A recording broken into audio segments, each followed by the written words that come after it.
When talking about the history of the Grand Theft Auto games, it feels as if there is a silent agreement in place. People will shorthandedly mention that GTA 1 and 2 existed and then move on to the bigger and more popular GTA titles. With Grand Theft Auto 6 hopefully releasing at some point in the future, I wanted to rectify that mistake. I'm going to be playing and analyzing every single GTA game on this channel, from GTA 1 to GTA 5, and everything in between, from spin-offs to the Gameboy game that I had no idea existed. So there's no better place to start than with Grand Theft Auto 1. Let's check it out. I always thought that the reason behind this aforementioned silent agreement was that the original games just weren't good, a product of their time with no value to anybody that wants to play them almost 30 years after the release. And initially, I thought I was right. Playing GTA 1 for the first time is kind of a culture shock. Everything feels so different. First of all, you can't buy this game anymore. You need to play Sea of Thieves in order to get it. Then, after you manage to get it to run, you'll notice that the game is in 2D, where you see the world from a top-down perspective. Before I played this game, I wondered why no other indie game had tried to emulate Grand Theft Auto 1 style. Making an open-world indie game in the style of Grand Theft Auto just seemed like something that would make sense. That question though was almost immediately answered when I started playing the game. The problem with the top-down view is that you can't see where you're going. This makes driving extremely difficult and is one of the game's main issues. The camera also makes things worse, constantly zooming in and out depending on how fast your car is going. When you're going slow, the camera is zoomed in, limiting your field of view. The camera does zoom out when you're actually going fast, but it's still not enough for you to be able to see the cars ahead of you. This is important because driving is the main thing you'll be doing in this game. In Grand Theft Auto 1, you'll be doing a number of missions in order to gather a certain amount of money that will allow you to move on to the next level. The mission design here is actually very reminiscent of the 3D GTA games. You will usually drive from point A to point B with a certain objective in mind, like stealing a car or taking out a rival gang. You can also use guns in this game, but their handling is worse than Prime Kendrick Perkins. After my initial culture shock with the game, something unexpected started happening. I actually started having fun. I realized that everything that made the 3D GTA games great is present here in some form or another. From the game's atmosphere to its sound effects and even its writing, everything that made GTA 1's successors great is here as well, they just seem to be lacking a certain dimension. Even in its most primitive form, Grand Theft Auto is still enjoyable. I really started getting into a rhythm, completing mission after mission, and I was having a much better experience than I thought I would. GTA 1 is essentially an arcade game, with the money you gather during a playthrough acting as your score. That's why the game also has a multiplier and a certain amount of lives you have before you have to restart a level. Would I still recommend this game to anyone? I doubt it. I have a number of complaints with the game, but I'm not sure how many of them are actual problems that the game has and how many of them are just a product of it being released in 1997. The first problem I had with the game were the controls, but it's not an actual problem of the game, rather that it's not available to be officially purchased. I played the game with an Xbox controller and I didn't have the option to remap the controls, so I was stuck using B to accelerate and A to brake, and I got used to that. It wasn't that big of an issue.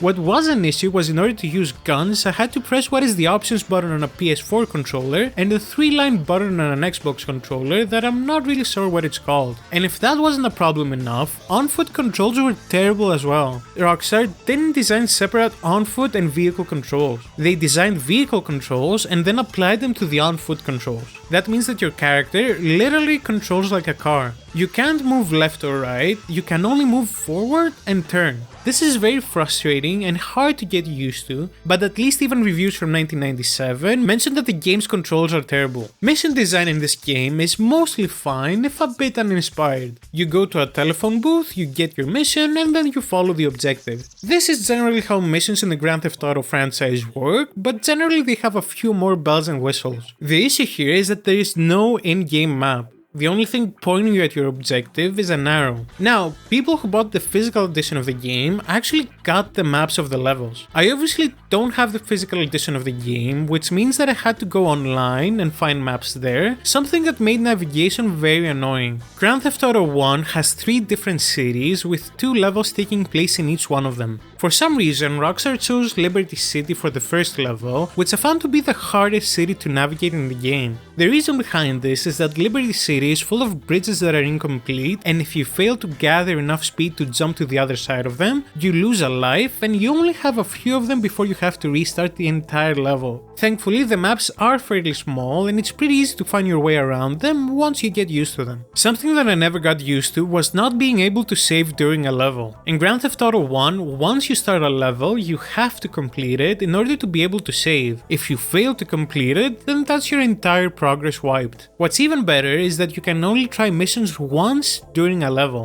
If you mess them up or misunderstand something from the tiny text box on the bottom of the screen, you can't attempt them again. You have to start the entire level again just to have the opportunity to retry them. Fail enough missions and you probably have to do the level again anyways. It's a pretty annoying system that I'm fairly certain is there to pad the game's runtime. Missions in the first few levels of the game are easy enough to complete, however they become extremely frustrating towards the end of the game, and to make matters even worse, the police system in GTA 1 is broken. In more modern GTA games, once you get the police after you, you can hide for a bit and lose your wanted level. Even if you can't do that, you can pause, look at your map, find the nearest spray shop, and get rid of your wanted level that way. In Grand Theft Auto 1, the only way of losing the police is by either going into a spray shop or completing a mission. Now, going to a spray shop is virtually impossible because I didn't have pause mapped on my controller, and so I couldn't look at the online map to find the spray shop. That meant that even one star of police was a ticking time bomb for me to get busted or wasted. And when that happens, not only do you lose all of your weapons, but you lose a big chunk of the multiplier that allows you to get money quicker. This system is extremely annoying and is the main reason I didn't actually manage to beat the game. I got stuck on the 5th level due to the missions being hard and the police just making everything worse. You might have noticed that I haven't talked about the game's plot. That's because there isn't one. All missions do have a self-contained story that resolves after you're finished with it, but there is no overarching plot to keep you interested in the game. Maybe there is one and I didn't notice it, but all of the game's story develops on the bottom of the screen, with some subtitles that you have to read, usually while driving. However, we do get a cutscene at the end of each level, which gives off a very unsettling feeling. Hey, Aruzo. I got a warning for you from Bald Man Sonetti. Cross him again, I'll stick a gun up your ass and blow your f***ing eyeballs out. Capiche? I'm not going to criticize this too much. Most games at the time didn't have the big overarching plots that we're used to today, and if they did, they were probably either turn-based RPGs or point-and-click adventures. This applies to all of the 2D GTA games, something that's unfortunate, but understandable. Overall, I initially did have a lot of fun with this game, but as time went on, my enjoyment of it started to dissipate. GTA 1 definitely needed fine-tuning, and many improvements could actually be found in its first mission pack, London 1969. Out of all the games we're going to talk about today, London 1969 was the most fun I had with the 2D Grand Theft Auto games, and it's the only game of the 2D universe that I managed to complete. The mission pack has only one city and 3 levels, but it offers a better experience as a whole. Missions are challenging, but they don't come near the levels of frustration caused by the missions on the later levels of Grand Theft Auto 1. The police felt nerfed in this game, as it was definitely easier to avoid them. London itself also gives off a completely different vibe from the other cities of the base game, with its different color scheme and use of stereotypical English language, making it stand out from the rest. The same can't be said about GTA 1's second mission pack, London 1961.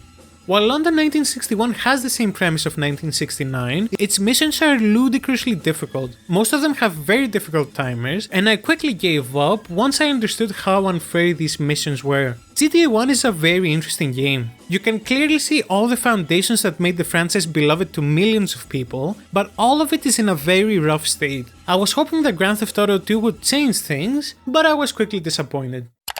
Grand Theft Auto 2 released in 1999, the same year that the London mission packs released for Grand Theft Auto 1. Now, the most difficult part about this game is actually managing to play it. Like Grand Theft Auto 1, it's impossible to officially buy it. The difference here is that where Grand Theft Auto 1 ran perfectly fine after downloading it, Grand Theft Auto 2 refuses to allow the player to play it in a correct aspect ratio. If you try running it right after downloading it, you will just get a very zoomed in version of the game. After hours of research, I actually managed to find a version of the game that ran well on my computer. The trade-off for this was that I couldn't get the music in the game, and the bottom part of my screen was slightly cut off, just enough to make it annoying. A big improvement over Grand Theft Auto 1 is that the camera no longer nauseatingly zooms in and out of the action. It's now in a fixed position, although I'm not sure if that's something that the devs did or if it's something changed by the widescreen fix I downloaded in order for the game to run. The game's graphics overall though are definitely more pleasant to look at.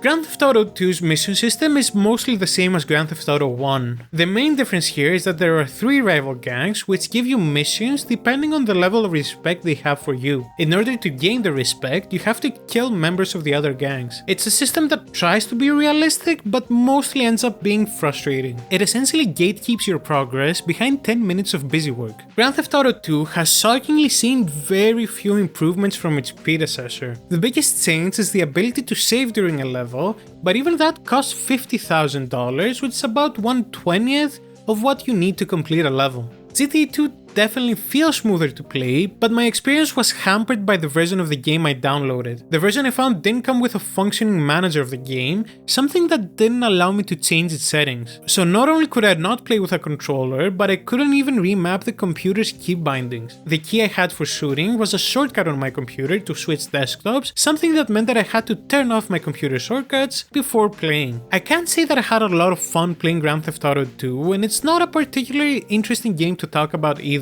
Most of the stuff that the game does has already been done in Grand Theft Auto 1, and the few new additions detract from the experience. While the version of the game that I found surely didn't help matters, I doubt I would have enjoyed the game regardless. The 2D Grand Theft Auto games are a fascinating case. They seem to be mostly forgotten by history, and even though I had some fun with them, I think them being forgotten is probably justified. Grand Theft Auto 3 released just 2 years after Grand Theft Auto 2 and completely blew the 2D games out the water. I'm glad that I got to experience the original Grand Theft Auto games, as they are an important part of the franchise's history, but I doubt I'll be looking to replay them anytime soon. And that was my analysis of the 2D Grand Theft Auto games.